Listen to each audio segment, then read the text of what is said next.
Hello, salut tout le monde, j'espère que vous allez bien. Moi, je me porte comme un charme. Alors aujourd'hui, je vous retrouve pour cette nouvelle vidéo pour donner encore quelques astuces et tips aux nouveaux étudiants étrangers qui arrivent en France. C'est parti, prenez des notes.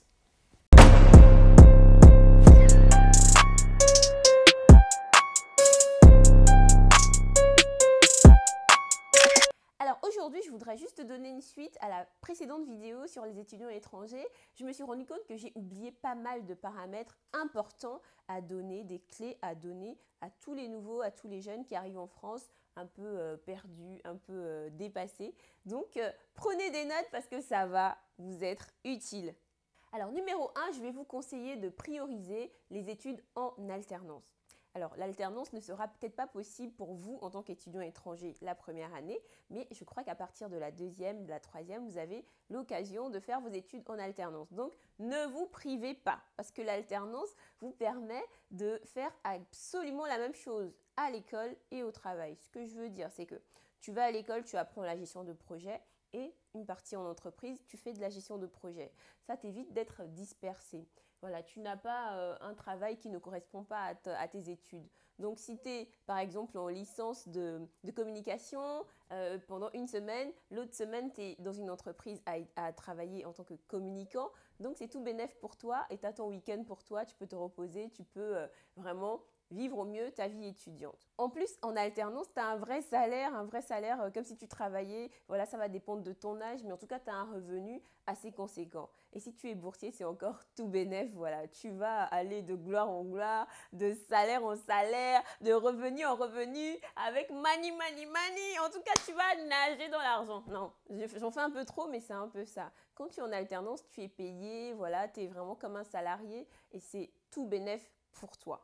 Quand tu fais tes études en alternance, à la fin de ces dernières, eh ben, tu es considéré comme un senior. Oui, tu as beau être jeune comme tu veux, mais on va te considérer comme quelqu'un ayant de l'expérience. Et c'est vrai, tu n'auras pas besoin de faire un stage supplémentaire, tu seras considéré comme une personne ayant déjà acquis de l'expérience sur le terrain. Donc vraiment, privilégie des études en alternance tant que tu le peux. Donc le fait d'être senior comme ça à la fin de tes études, ça te permet d'avoir un poste avec un salaire supérieur à la moyenne. Par exemple, toi qui as fait tes études en alternance et ton ami qui n'a pas fait ses études en alternance, quand vous arrivez dans une entreprise, eh ben, à CV égal, vous n'êtes pas du tout logé à la même enseigne niveau salaire. Donc, n'hésite pas à faire tes études en alternance. C'est vraiment le combo parfait pour bien vivre sa vie d'étudiante en France. Ensuite, numéro 2, je vais te conseiller vivement de faire tes papiers français. Cherche à avoir la naturalisation, voilà, dès que tu peux, normalement, après deux années de succès, il me semble 2 ou 3 années, mais de toute façon, la réglementation, elle change tout le temps, donc il faut se renseigner. Tu as l'opportunité de demander la nationalité française. Alors, la nationalité française va t'ouvrir des portes à des métiers que tu ne peux pas faire en tant qu'étudiant étranger ou salarié étranger. Tu vas pouvoir vraiment élargir ton champ de compétences, ton champ de métiers possibles à effectuer. Et aussi, le fait d'avoir la nationalité ou au moins la carte de 10 ans va te permettre d'accéder à la propriété. Tu peux devenir propriétaire d'un appartement, d'une maison. Vraiment, tu peux faire plus de choses en ayant la nationalité française. En plus, le passeport français t'ouvre les portes de beaucoup de pays dans ce monde. Tu peux aller un peu partout sans avoir besoin de visa, sans avoir à faire la queue dans les aéroports. Enfin bref, le passeport français, vraiment, c'est un sésame. Qu'on se le dise en toute sincérité, avoir les papiers français, c'est vraiment bénéfique. Autre chose, je te conseille de passer le permis le plus tôt possible. Le permis, c'est vraiment important. Ne fais pas comme les mamans d'aujourd'hui là, qui sont en train de courir. Elles cherchent à faire le permis maintenant qu'elles ont les enfants, le travail. C'est dur. Donc il faut faire le permis le plus tôt possible. Même quand tu arrives, commence déjà à chercher quels sont les bons plans. Est-ce qu'il n'y a pas des trucs pour les étudiants? Parce qu'il faut savoir que quand tu es étudiant, tu as accès à beaucoup de choses, à beaucoup de rabais, à beaucoup de réductions et de remises. Donc n'hésite pas N'hésite pas à prendre des informations sur comment passer son permis. Si tu as peur de caler, de ne pas savoir conduire une voiture manuelle, eh ben, il y a des voitures automatiques. Tu peux passer ton permis en automatique. Mais il faut absolument que tu aies un permis. Et avoir un permis ne veut pas dire que tu auras forcément une voiture. Tu peux garder ton argent et mettre de côté, acheter une voiture plus tard. Mais avoir le permis, en fait, même sur ton CV, ça va jouer en ta faveur. Voilà, si dans l'entreprise, il y a des voitures de service ou des voitures de fonction, voilà, on va pouvoir te confier une voiture, un véhicule pour que tu puisses mener à bien tes activités, tes missions. Et aussi, si tu habites par exemple dans une zone vraiment isolée, rurale, vraiment au fin fond du bled de France, eh ben, tu vas pouvoir, avec ton permis, te déplacer plus facilement. Il y a des magasins, par exemple, dont tu as besoin, qui sont un peu excentrés. Et pour accéder à ces magasins-là, tu as besoin de prendre un bus qui passe toutes les 72 heures. Et ben, si tu as le permis, si tu as une petite voiture, ça va aller comme sur des roulettes. Tu vas y arriver en 10-15 minutes. Vraiment, tu vas gagner en temps. Et si tu gagnes en temps, tu gagnes en argent, quoi, disons-le. Ne te dis pas, oui, il y a l'inflation, oui, il y a ceci, cela, oui, l'essence est chère. De toute façon, l'essence a baissé. Donc, voilà, les prix fluctuent. Des fois, ça va très haut, des fois, ça descend. Mais en tout cas, dis-toi, il faut que je passe mon permis. Le permis, c'est vraiment important. N'hésite pas à le passer dès que tu peux, passe-le. En tout cas, le plus tôt est le mieux parce que plus tard, plus tu grandis, plus tu avances dans ta vie, tu auras plus de responsabilités et moins de temps pour aller passer le permis. Donc, pendant que tu es là, pendant que tu es jeune, pendant que tu es frais en France, passe ton permis! Un autre point que j'aimerais soulever, c'est plutôt aux filles que je vais m'adresser. Quand vous venez ici, vous êtes voilà, toute belle, toute fraîche. Il y a des gens, ils veulent juste sauter sur vous, profiter de vous. Mais ne vous laissez pas avoir par ces histoires de concubinage que je vois un peu partout, ici et là. Il y a des filles, dès que vous arrivez, un mois après, on vous voit, vous êtes là, vous hébergez un gaillard de 25 ans qui est en première année depuis 7 ans, qui change de filière, qui ne sait pas ce qu'il veut, qui fume du shit à longueur de journée, qui écoute de la musique. Le gars, on ne sait même pas comment il fait pour échapper aux mailles de la préfecture parce que ce n'est pas possible de cumuler autant d'échecs universitaires et de maintenir une bourse et de maintenir son titre de séjour. Et vous venez, voilà, vous rentrez dans ce genre de problème, vous êtes en concubinage, un concubinage, vos parents ne sont même pas au courant, vous faites des avortements, on finit par vous enlever des trompes. Vraiment, il y a des choses qui vont un peu trop loin. Vous êtes là comme une petite femme au foyer alors que vous n'avez que 18 ans, 19 ans, vous venez pour vos études, mais vous venez déjà avec des problématiques de femmes de 45 ans. Franchement, les filles, il faut vraiment arrêter ça. Restez seul dans votre appartement. Si vous êtes en colocation, ok, mais pas des histoires de concubinage. Après, vous faites des nuits blanches parce que le gars, il sort, il claque votre argent. Vous êtes là, vous avez des cheveux blancs avant le temps. Vous faites du sang d'encre, vous ne pouvez plus bien travailler à l'école. En fait, vous êtes en train de vous détruire vous-même. Il faut sortir de ces histoires de concubinage et des concubinages dont vos parents ne sont même pas informés. Si le gars vous aime trop, qu'il aille demander votre main à votre père, qui vous épouse et que officiellement tout le monde sache, ça c'est Madame Obian, ça c'est Madame Mouketou. Voilà, ne faites pas des choses comme ça, des avortements clandestins, des trucs vraiment, on ne peut même pas imaginer quoi. Sortez de ce genre d'emprise et sachez que si vous y êtes, vous pouvez encore en sortir. C'est vraiment des gens qui... Il y a vraiment des gens qui ciblent les jeunes filles naïves parce que je dois vous dire qu'à 18 ans, on est encore très très naïf parce qu'on n'a pas encore assez vécu et ça, vous le comprendrez peut-être dans 10-20 ans. Mais c'est là où tout votre avenir se joue. C'est maintenant qu'il faut préparer votre avenir et vous n'allez pas vous traîner un boulet comme ça dès le début de votre vie étudiante.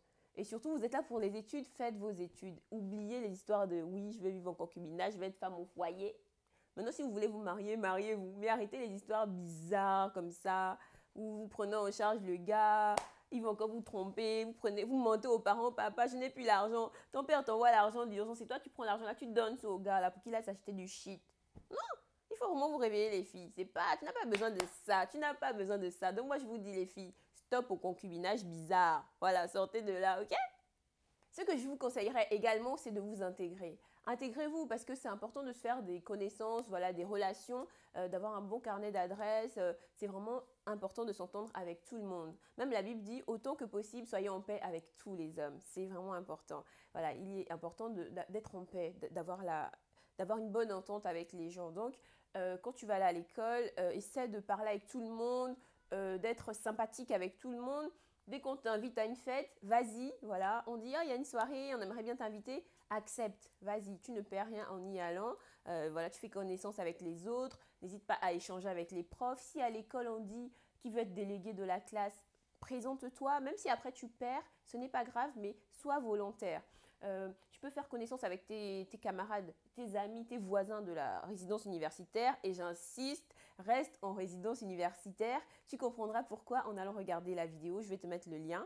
Donc, reste en résidence universitaire, discute avec tes voisins de palier, discute avec tes voisins d'étage, discute avec les gens. Quand tu vas à la laverie, s'il y a une laverie commune, discute avec les gens que tu trouves là-bas.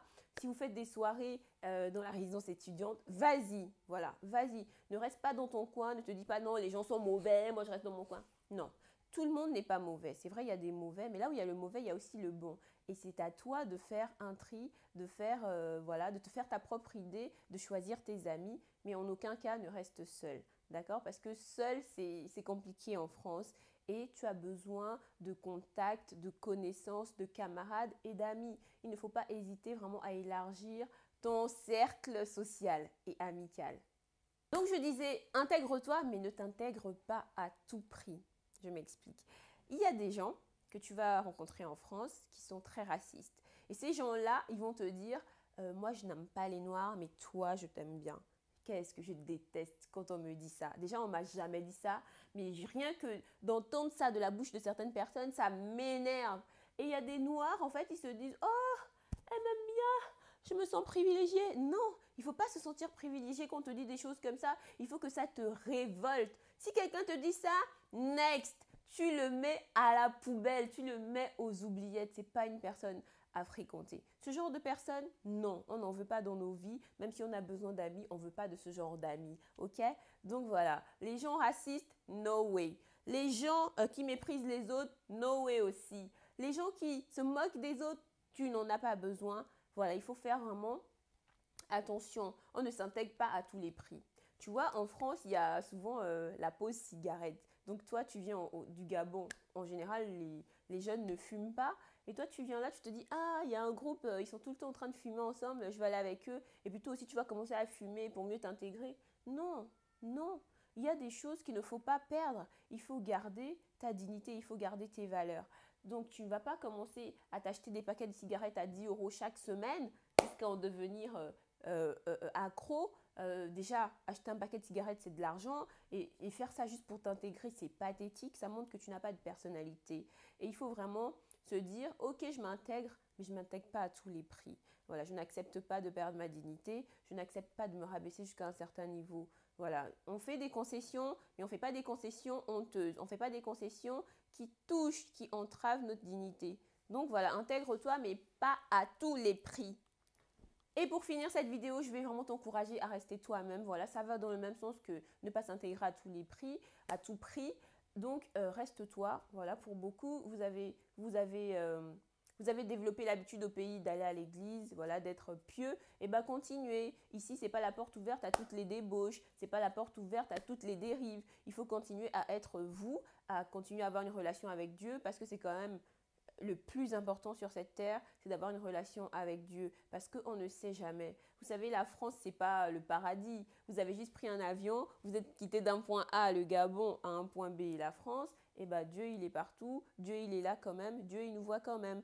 Donc, on reste nous-mêmes. On continue à fréquenter notre assemblée. Et en plus, je vous avais dit dans la première vidéo que moi, c'est en fréquentant mon assemblée ici en France que j'ai rencontré une super amie que j'aime beaucoup. Jusqu'à présent, on est amis, quoi. Ça fait plus de 10 ans.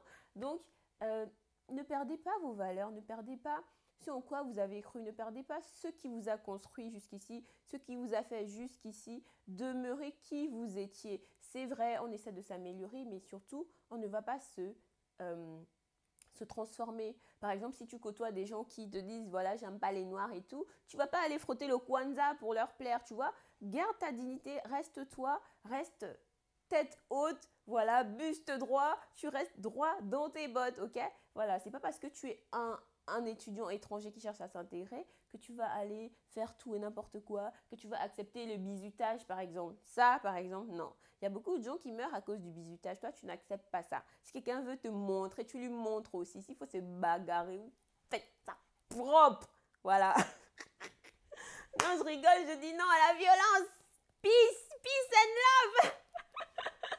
Voilà, c'était tout pour moi aujourd'hui. Donc, je suis vraiment très contente de vous avoir fait cette vidéo parce que je m'étais rendu compte que j'avais oublié trop de points, surtout le permis. Les études en alternance, c'est vraiment des choses que tu dois rechercher très tôt dès que tu as le droit. Et aussi, la naturalisation française, tu peux aller sur le site de ta préfecture, tu tapes demander la nationalité et après, on va voir tes conditions d'éligibilité. Si tu es éligible, fonce. Si tu n'es pas éligible, attends, tu seras éligible un jour et tu pourras le faire. Donc voilà, c'était tout pour moi. J'espère que vous avez apprécié cette vidéo et qu'elle pourra vous aider, vous éclairer. N'hésitez pas à vous abonner parce que voilà, c'est aussi ça qui fait vivre la chaîne. Commentez, likez, partagez. Voilà, faites passer ce message à toutes les jeunes filles, à tous les jeunes hommes qui ont eu leur bac. Et vraiment, je vous souhaite du succès dans vos études et en travaillant bien et en appliquant les conseils, je vous assure, vos études elles seront au top. Voilà, je vous dis merci et je vous dis à très bientôt pour une prochaine vidéo. Au revoir!